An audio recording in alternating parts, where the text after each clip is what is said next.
পতিত পাবন এই কথাটির আক্ষরিক অর্থ হচ্ছে পতিত মানে উপর থেকে নিচে নেমে আসা বা নিচে পড়ে যাওয়া, আর পাবন হচ্ছে ত্রাণকর্তা।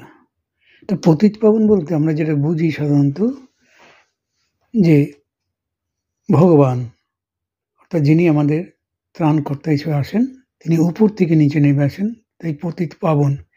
সে শ্রী রামচন্দ্র হতে পারেন, শিব হতে পারে, এমনকি শ্রীকৃষ্ণ হতে পারেন।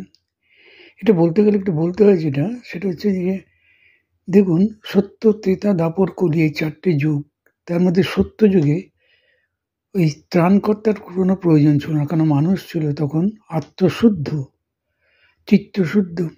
মানুষ নিজের ত্রাণ নিজে করতে পারতেন এবং তখন পাপ বলে কিছু ছিল না। পরবর্তীকালে ত্রেতা, দ্বাপর, কলি এই সময় পাপের সৃষ্টি, পাপাচ্ছন্ন মানুষের সৃষ্টি এবং নানা রকম পাপ কাজ করতে লাগেন।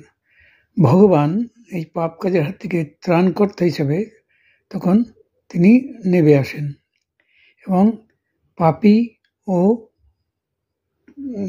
যারা পাপাচ্ছন্ন তাদের ত্রাণ করার জন্য, তাদের পরিত্রাণ দেওয়ার জন্য তিনি নেমে আসেন। সেই জন্যই পতিত পাবন মানে হচ্ছে ভগবানের নাম, শ্রীকৃষ্ণের নাম। এইটুকুই আমি যা বুঝলাম তাই বললাম। ভালো লাগলে একটু লাইক আর একটু শেয়ার করবেন।